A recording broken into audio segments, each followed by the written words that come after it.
Welcome to Storyline Online, brought to you by the SAG-AFTRA Foundation.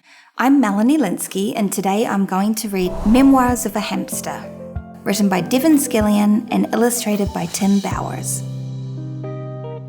Night 1. My life is perfect. I have a bowl full of seeds, a cozy pile of wood shavings, and room to run. I'm never leaving here. Question: who's the luckiest hamster in the world? Answer: me. Night 2. I was just telling myself, Seymour, you've got it made, when my exercise wheel was delivered. I like to work out. It's the best model around, the Fuzzy Boy 360, shiny as a new dime and fast as lightning. I don't know how many miles I put in, but I was on that wheel all night. Night 3.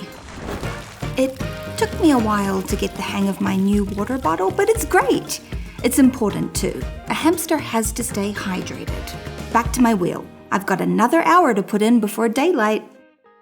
Night 4. Little girl came by and gave me a kiss on the nose. Nasty. Hello, ever hear of germs? But she also gave me 2 yogurt drops. Question: what's better than a yogurt drop? Answer: 2 yogurt drops. I ate one and tucked the other in my cheek to save for later. This hamster has it going on.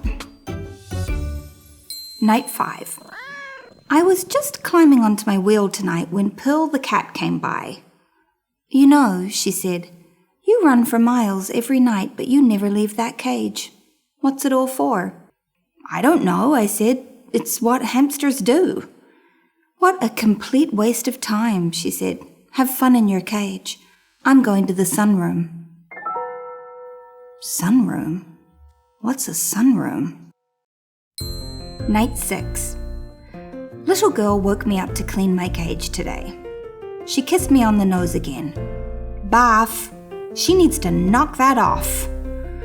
But while she was carrying me around, I realized there's a lot of house around me that I haven't seen. It seems to go on forever. I tried as hard as I could, but I couldn't see a sunroom.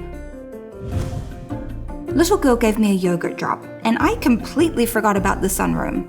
Whatever a sunroom is it better than a yogurt drop? Answer: no. Night 7. I planned on running a marathon tonight, but my Fuzzy Boy 360 is a little squeaky. Pearl came over to the cage, looking a little annoyed. You really need to get yourself out of there, she said. But why? I asked. I've got my wheel, I've got my seeds, I've got yogurt drops. You wouldn't need a wheel out here, she said. There's plenty of room to run. The staircase is made of sunflower seeds, and the sunroom is filled with yogurt drops. As she was walking away, she turned around and said, Watch out for Hoover. Hoover? Who's Hoover? Night 8. I didn't sleep a wink all day. Little girl came by and kissed me on the nose. Yuck! And then I had a terrible workout. I just couldn't focus. How could I concentrate knowing what I know? Imagine, a whole staircase made of sunflower seeds? And the sunroom?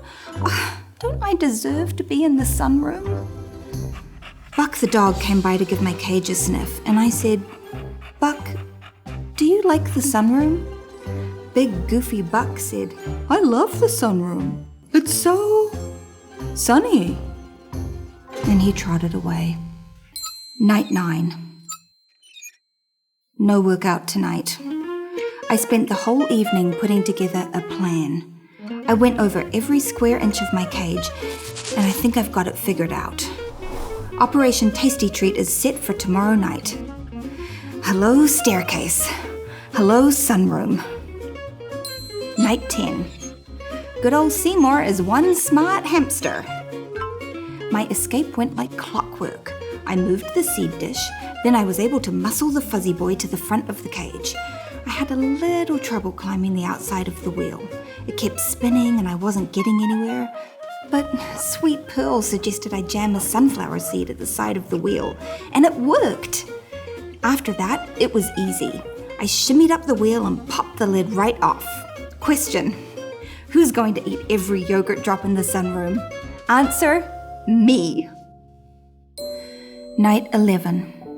Note to self. Cats are big, fat liars. I'm writing this from under the sofa. One wrong move, and Pearl will have me for dinner. For starters, the staircase is not made of sunflower seeds. It's just carpet. It tastes like a sweater. And the sunroom is nice, but there wasn't a yogurt drop in sight. And when I heard Pearl, the big fat liar, say, "Hello, Seymour," I knew something was wrong. She looked really hungry, but all of that time on the wheel paid off. I raced past her and squeezed out of the sunroom just in time. I made it here, but now what? Pearl keeps clawing under the sofa. That big fat liar. I'll probably never see my cage again. Question. Who's in big trouble? Answer. Me. Night 12. I'm doomed. I'll never make it out of here alive. I can see Pearl pacing back and forth. She says she's looking up recipes. I tore a tag off the bottom of the sofa, found an old pencil, and wrote out my will. I, Seymour Q. Hamster, being of tired mind and hungry body, leave my Fuzzy Boy 360 to my 17 brothers. I leave my water bottle to my 22 sisters. And to my sweet mother and father, I leave the 4 yogurt drops hidden in the corner of my cage. I won't be needing them. I sniffled a few times and fell asleep.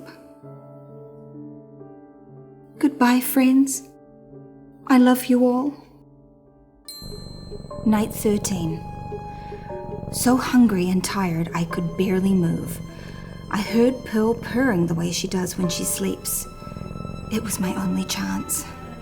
I tiptoed out from the back of the sofa and headed straight for my cage. I was going to make it. But suddenly, there was a terrible noise. It sounded like a hurricane. An enormous monster was coming right at me. I looked up at its terrible eyes and read the most frightening word. Hoover! It was trying to suck me inside.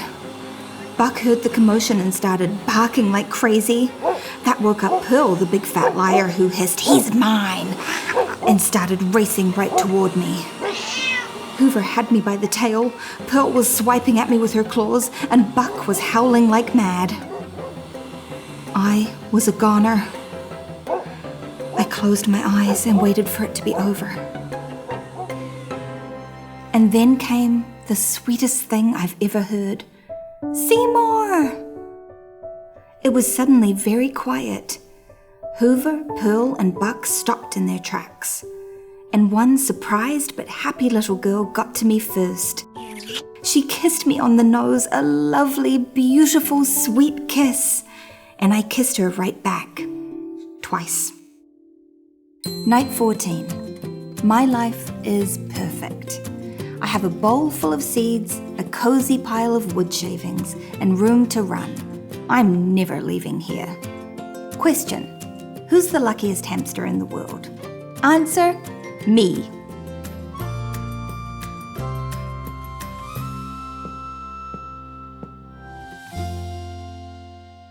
What I really liked about this book is that it's a story about appreciating what you already have and feeling grateful for the life you have. You know, a lot of us are looking around and thinking other people have it better, or maybe there's somewhere more exciting. And I just love that at the end of the story, the hamster realizes, you know, I have a very happy little cage and a wonderful wheel to run on, and somebody who loves me. He starts to appreciate the love of the little girl, which is really sweet. I also really just love a memoir in general because I think people's stories are fascinating, and hamster stories are fascinating too, as it turns out. And I just love hearing stories that are like a day in the life.